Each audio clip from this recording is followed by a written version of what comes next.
Je suis dans la joie de vous saluer, chers frères et sœurs. Vous êtes le bien-aimé de l'Éternel. Shalom. Je m'appelle Léo Siava et je suis très heureux de vous parler de la part de notre Seigneur et Sauveur Jésus-Christ. J'ai la foi et l'assurance que le Saint-Esprit nous assiste et que même maintenant, le Saint-Esprit de Dieu est là pour vous attirer vers l'Éternel. Je vais tout simplement vous dire qu'il y a les choix de Dieu et les choix des hommes. C'est pourquoi je parlerai du choix de Jésus-Christ.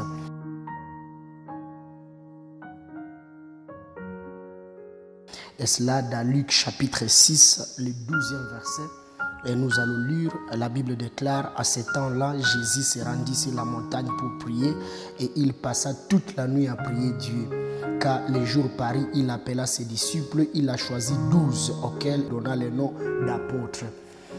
Le choix de Jésus-Christ n'est pas pareil au choix des hommes. Quand vous lisez la Bible, vous constatez que Jésus avait beaucoup de disciples, mais il avait choisi 12. Parmi les 12 disciples, il y a des personnes, quand vous examinez leur vie, c'était une vie pécheresse, une vie qu'eux-mêmes ne méritaient pas. Et ce qui m'étonne, de 18h à 6h du matin, ça fait 12 heures de temps.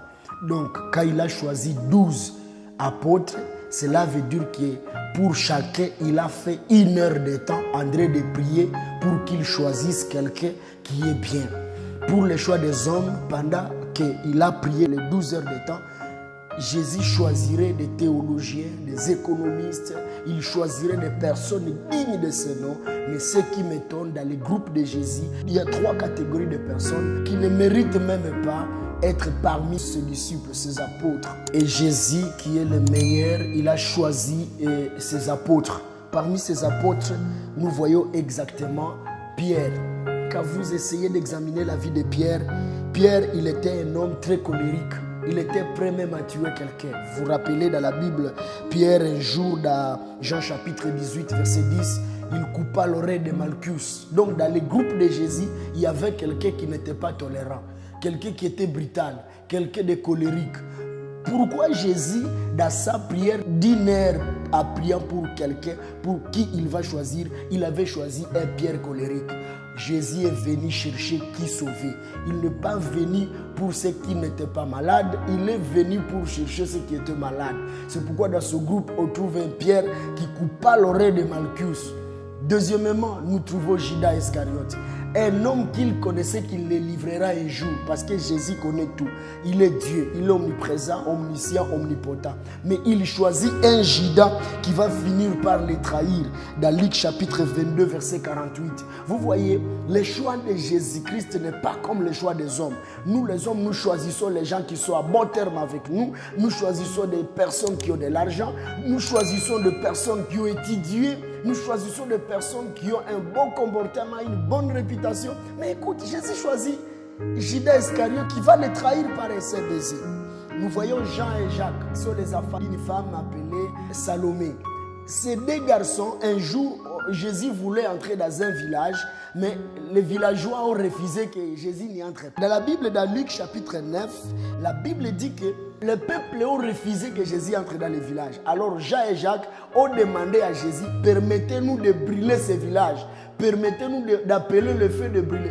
Pour dire quoi? Même parmi les apôtres, il y avait les gens qui étaient comme des groupes de pression avec lesquels nous vivons en RDC.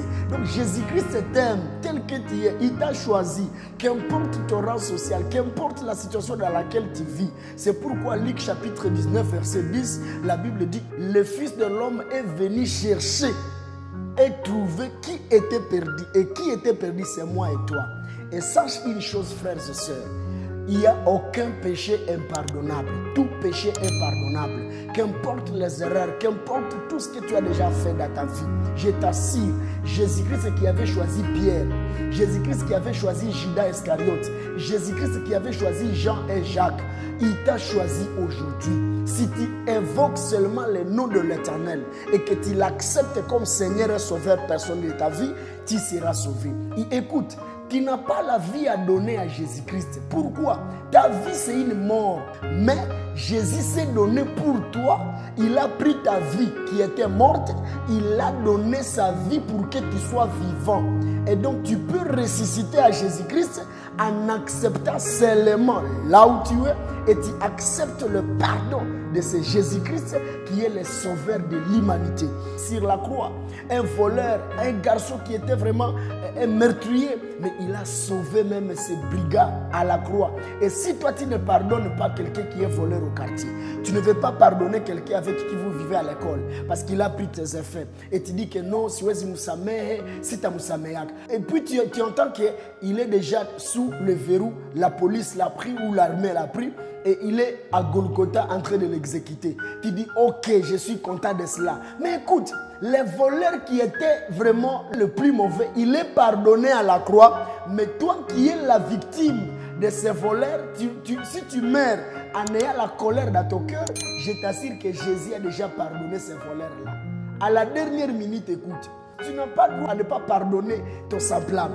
Parce que Jésus-Christ est venu pour les brigands. Il est venu pour Barabbas. Il est venu pour Marie-Madeleine qui avait 7 démons de bidicité. Il est venu pour tous ces gens-là d'une vie sale. Comme toi là, frère, sœur, tu es ivrogne, tu es impudique, tu es masturbateur, tu es voleur, tu es menteur. Je ne sais pas quel péché, quelle qualité de péché tu fais. Écoute, la désobéissance, tu ne veux même pas vivre comme Christ le veut. Moi je te dis, Christ est capable de te pardonner. Il est bon, il est meilleur. Il n'y a pas un ami comme Christ. C'est lui qui pardonne l'iniquité. C'est lui qui ôte les péchés de l'homme. C'est lui qui te rend encore utile dans la société. C'est lui qui te donne une nouvelle vie. Quand toi tu étais connu comme un farceur, comme un menteur, comme n'importe quoi, lui te donne une nouvelle vie. C'est pourquoi la Bible dit, les choses anciennes sont passées, voici toutes les choses sont devenues nouvelles. Qu'importe tu es impudique dans la famille, on te voit comme un ivrogne, on te voit et on dit mais toucha choka maisha ya ule mtu. Si ta famille est fatiguée de toi, Jésus-Christ n'est pas fatigué de toi. Si tes parents sont fatigués de toi, Jésus-Christ a besoin de toi. Il est le réparateur de brèches. Il est venu pour réparer ta vie. Il est venu pour te pardonner. C'est pourquoi la Bible encore déclare, il est riche à miséricorde, mais là en colère. Et en fait, dans Ésaïe chapitre 1er verset 18, la Bible déclare, venons et plaidons, même si vos péchés sont rouges comme la cramoisie, je les rendrai blancs comme la neige. Il est le Dieu vivant, il peut changer ta vie n'importe quand, n'importe comment, même là où tu es, ici même dans ta chambre, ici même dans ta boutique, là où tu me suis maintenant même, Christ peut te pardonner. Accepte seulement les dons gratuits que Dieu a donné son Fils unique selon Jean chapitre 3 verset 16. Car Dieu a tant aimé le monde. Ce monde-là n'est pas le monde comme la terre. Ce monde-là c'est toi et moi. Il nous a tant aimé. Il a donné son Fils. C'est lui qui a donné sa vie à nous. Accepte seulement ces dons. C'est un don à accepter seulement. Il n'y a pas de gymnastique, il n'y a pas d'argent à payer. Dans Jean chapitre 1er verset 12, 11-12, il est venu chez les siens. Et les siens ne l'ont pas reçu. Mais à tous ceux qu'il a reçus, il a donné le pouvoir, le kabod, le pouvoir de devenir enfant de Dieu. Bien aimé, je t'invite à être enfant de Dieu. Ne reste pas serviteur de Dieu si tu n'es pas enfant de Dieu. Avant d'être serviteur de Dieu, tu dois d'abord être enfant de Dieu. Parce que tous serviteurs de Dieu n'hériteront pas le royaume. Et tu sais que tous chrétiens ne verront pas Dieu. Mais tous enfants de Dieu verront Dieu. Car tous les chrétiens ne sont pas des enfants de Dieu. Mais tous les enfants de Dieu sont des chrétiens. Alléluia. Donc je t'invite, bien-aimé, à être enfant de Dieu et non à être serviteur ni chrétien. Parce qu'on est chrétien parce qu'on n'est pas musulman.